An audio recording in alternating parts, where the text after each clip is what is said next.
Start with the first question. قرآن پاک کو سمجھنے کے لیے جو مختلف تفاسیر ہیں جو کہ دستیاب ہیں پاکستان میں، ان کو پڑھ کر ہم قرآن پاک کو مکمل سمجھ سکتے ہیں؟ جی سمجھ سکتے ہیں. قرآن کا جو پرائمری مقصد ہے وہ تذکیر ہے، یعنی نصیحت، انذار، آخرت کا ڈر. وَأُوحِيَ إِلَيَّ هَذَا الْقُرْآنُ لِأُنذِرَكُمْ بِهِ وَمَنْ بَلَغَ. اے نبی صلی اللہ علیہ وآلہ وسلم، ہم نے یہ قرآن تمہاری طرف اس لیے وحی کیا تاکہ تم اس کے ذریعے باقی لوگوں کو ڈر سناؤ، اور جس تک بھی یہ دعوت پہنچائے وہ اسی کے ذریعے تبلیغ کریں. تو انبیاء کرام کا جو پرائمری مقصد ہے وہ انذار، یعنی آخرت کا ڈر سنانا. یعنی تمہیں کسی نے پیدا کیا ہے، تم نے مر کے اس کے حضور پیش ہونا ہے اور دنیا میں کیے ہوئے اعمال کا جواب دہ ہونا ہے. یہ پرائمری مقصد ہوتا ہے پیغمبر کا. ایک مقصد اس کا تبشیر بھی ہے، لیکن تبشیر ان لوگوں کے لیے بشارت جو دعوت حق قبول کر لیں. بہرحال پیرلل میں انذار ان کے لیے بھی رہے گا تاکہ ان کا قبلہ درست رہے. تو قرآن کا یہ جو پرائمری مقصد ہے، یہ آپ قرآن کا سمپل ترجمہ پڑھ کے بھی حاصل کر سکتے ہیں. جہاں تک قرآن حکیم میں جو دقیق مسائل آئے ہیں چند ایک، وہ عام بندے کی ضرورت نہیں ہے. نہ فقہی احکام و مسائل کی تفصیلات عام بندوں کی ضرورت ہے. اس کے لیے آپ علماء کی طرف ہی رجوع کریں، اور علماء کو جہاں مسائل نہیں پتا وہ پھر اہل الذکر کی طرف رجوع کریں. فَاسْأَلُوا أَهْلَ الذِّكْرِ إِن كُنتُمْ لَا تَعْلَمُونَ. اگر تمہیں نہیں پتا تو اس فیلڈ کے ایکسپرٹ سے پوچھ لو.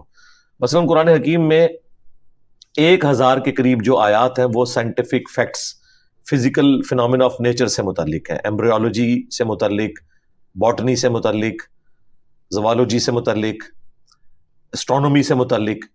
اب ظاہر علماء کو تو اس کا نہیں پتا. وہ جو منطق پڑھ رہے ہیں، ارسطو کی پڑھ رہے ہیں ابھی تک، انہیں تو جدید سائنس کا بھی پتہ ہی نہیں. اس کے لیے پھر انہیں اس فیلڈ کی طرف بھی جانا پڑے گا، اور ظاہر ادھر سے ڈگری تو یہ نہیں حاصل کر سکتے. یونیورسٹیز میں تو ان کو کوئی داخلہ ہی نہیں دے گا جب تک ان کی وہ والی تعلیم نہیں ہوگی. تو بہتر یہ ہے کہ وہ پھر ان فیلڈز کے ایکسپرٹ سے رابطہ کریں گے، پھر وہ انہیں بتائیں گے. اسی طریقے سے جو ڈاکٹر کی فیلڈ کے لوگ ہیں، جو انجینئرنگ کی فیلڈ کے لوگ ہیں، وہ انہیں بتائیں گے. علماء نے نکاح طلاق کے مسائل بتانے ہیں، اسی طریقے سے وراثت کوئی کیلکولیشن کرنی ہے وہ بتا دینا ہے. لیکن جو پرائمری مقصد ہے نا، فکر آخرت، اس کے لیے آپ کو کسی مفتی کے پاس جانے کی ضرورت نہیں ہے. وہ قرآن حکیم کا آپ ترجمہ پڑھ لیں تو قرآن حکیم سٹارٹ سے لے کے اینڈ تک جو چیز بالکل کلیئر ایک عام بندے کے لیول کے اوپر سمجھاتا ہے نا، وہ فکر آخرت ہے، ایک اللہ کا کانسیپٹ ہے، اور دنیا کی بے ثباتی، آخرت میں اللہ کے حضور جواب دہی. یہ سارے وہ جو ٹاپکس جو انذار سے متعلق ہے، انسان کی نصیحت سے متعلق ہے، آخرت کے ڈر سے متعلق ہے، اس کے لیے آپ کوئی بھی ترجمہ پڑھ لیں وہ کافی ہے. بہرحال اگر آپ نے تفسیر پڑھنی ہے تو میرے نزدیک ترجمہ بھی اور تفسیر بھی جس شخصیت کی میں سمجھتا ہوں کہ ایکسٹرا آرڈنری ہے، امت لیول کا انہوں نے کام کیا، وہ مولانا مودودی رحمۃ اللہ علیہ کی جو تفسیر ہے تفہیم القرآن، اور جو انہوں نے ترجمان القرآن اس کا ترجمہ لکھا، وہ عربی لنگوسٹک کا جو سوز و گداز ہے، جسے عربی پتہ ہے کہ اس کے لیے اپروپریٹ ورڈ اردو میں کیا ہونا چاہیے تھا، کس طریقے سے وہ بات کنوے ہونی چاہیے تھی. کیونکہ جب آپ ایک زبان کو دوسری میں ٹرانسلیٹ کرتے ہیں تو ورڈ بائی ورڈ تو نہیں کر سکتے، با محاورہ کرنا ہوگا. پھر اس کے لیے اسی انٹینسٹی کے الفاظ اس زبان میں ڈھونڈنے ہوں گے. یہ اگر آپ سمجھ لیں ٹاپ آف لسٹ جس نے کام کیا ہے وہ مودودی صاحب کا ترجمہ ہے. آپ اس ترجمے کو پڑھ کے دیکھیں اور باقیوں کو بھی دیکھیں، آپ کو زمین و آسمان کا فرق محسوس ہوگا. مجھے ایٹ لیسٹ قرآن کی عربی اس حوالے سے آتی ہے کہ مجھے ضرورت نہیں پڑتی ترجمے والا قرآن دیکھنے کی. میں فیل کر سکتا ہوں قرآن کو سنتے ہوئے جو قرآن کا سوز و گداز ہے وہ مودودی صاحب کے ترجمے میں نظر آتا ہے. ٹھیک ہے. بہرحال ہم یہ پابندی کسی کے اوپر نہیں لگاتے، اس کی وجہ ہے کہ شیطان قرآن پڑھنے سے ہی دور کر دے گا. اس لیے پھر ہم یہ کہتے ہیں کہ اگر آپ بریلوی ہیں تو اعلیٰ حضرت احمد صاحب بریلوی صاحب کا ترجمہ پڑھ لیں. انہوں نے بھی ایاک نعبد و ایاک نستعین کا ترجمہ یہی کیا ہے، اے اللہ ہم تیری ہی عبادت کریں، تجھی سے مدد چاہیں. غیر اللہ سے انہوں نے مدد نہیں مانگی ہوئی. ترجمہ بالکل ٹھیک کیا. دیوبندی ہیں تو اشرف علی تھانوی صاحب کا ترجمہ پڑھ لیں تاکہ کوئی اعتراض نہ کرے کہ آپ دوسرے عالم کی طرف ریفر کر رہے ہیں. اہل حدیث ہیں تو جونا گڑی صاحب کا ترجمہ پڑھ لیں، اور اگر شیعہ ہیں تو سید فرمان علی شاہ صاحب کا ترجمہ پڑھ لیں. اور آخری بات اس میں کہوں گا، جو اکثر دھوکہ بھی دیا جاتا ہے کہ تراجم قرآن کے مختلف ہیں.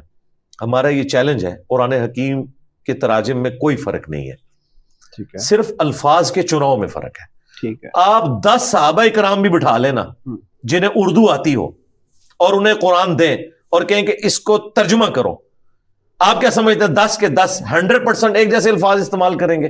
یہ پاسبل ہی نہیں، کیونکہ جب ایک زبان دوسرے میں ٹرانسلیٹ ہوتی ہے تو الفاظ کے چناؤ کا فرق ہوتا ہے، لیکن 10 کے 10 مفہوم میں بات ایک ہی کریں گے۔ کوئی ترجمہ کرے گا اللہ کے نام سے شروع، کوئی کرے گا شروع اللہ کے نام سے، کوئی کرے گا شروع کرتا ہوں اللہ کے نام سے، شیطان کے نام سے کوئی نہیں شروع کرے گا۔ لہٰذا یہ جو دھوکہ ہے نا کہ جی تراجم میں فرق ہے، یہ فرق نہیں ہے، یہ ایک نیچرل پروسیس ہے۔ پنجابی میں کہتے ہیں نا آٹا گوندے ہلدی کیوں ہے، یعنی آٹا گوندتے ہوئے آپ کو ہلنا تو پڑے گا، یہ ہو ہی نہیں سکتا کہ آپ ہلے بغیر آٹا گوند لیں، اس طرح یہ ہو ہی نہیں سکتا کہ مختلف لوگ جب ایک زبان کو دوسرے میں ٹرانسلیٹ کریں تو الفاظ 100% ایک جیسے ہوں، چناؤ کا فرق ہوگا، اور وہ الفاظ کے چناؤ سے آپ یہ دعویٰ نہیں کر سکتے کہ انہوں نے مفہوم بدل دیا۔ مفہوم اپنی جگہ ایک ہی ہے، الفاظ کے چناؤ کا فرق ہو سکتا ہے، اور اس میں کسی کی بدنیتی نہیں ہے، کسی کی ووکیبلری ایسی ہوتی ہے کہ وہ اسی طرح کے الفاظ استعمال کر سکتا ہے۔ آج سے جو 100 سال پہلے کے تراجم ہیں ان میں آوے گا جاوے گا استعمال ہوا ہے، اب تو نہیں، ہم تو کہتے ہیں آئے گا جائے گا، ٹھیک ہے۔ احمد صاحب بریلوی صاحب نے ترجمہ کیا ہم نے تم سے پہلے کئی سنگتیں ہلاک کر دی، آج ہم ترجمہ کرتے ہیں کئی امتیں قومیں ہلاک کر دی، اس وقت سنگت کا لفظ بولا جاتا تھا، اب یہ obsolete ہو چکا ہے۔ تو اس اعتبار سے مودودی صاحب کا ترجمہ ایسا ہے کہ انہوں نے اردو کے وہ الفاظ جو اس وقت زندہ اردو لینگویج ہے نا وہ انہوں نے یوز کیا۔ اس کے بعد میں سمجھتا ہوں ڈاکٹر طاہر القادری صاحب نے بہت اچھا ترجمہ کیا ہے، بریکٹس میں کئی جگہ انہوں نے ڈنڈی ماری ہے، لیکن وہ بریکٹس ہیں، شکر ہے انہوں نے بریکٹس کے اندر وہ ڈنڈی ماری ہے، یہ بتانے کے لیے کہ یہ میں بیچ میں گھسا ہوں، اگر مجھے نکالنا چاہے تو آپ کسی بھی وقت نکال سکتے ہیں۔ اور پیر کرم شاہ الازہری جو ڈاکٹر طاہر القادری صاحب کے استاد ہیں اور جسٹس بھی تھے، الازہر یونیورسٹی سے پڑھے ہوئے تھے، ان کا ترجمہ بھی بڑا اچھا ہے جمال القرآن کے نام سے۔ مفتی تقی عثمانی صاحب کا بھی ترجمہ کچھ عرصہ پہلے آیا، وہ بھی بڑے اچھے انداز میں انہوں نے ترجمہ کیا، ترجمہ آپ کسی کا بھی پڑھیں، کوئی مسئلہ نہیں۔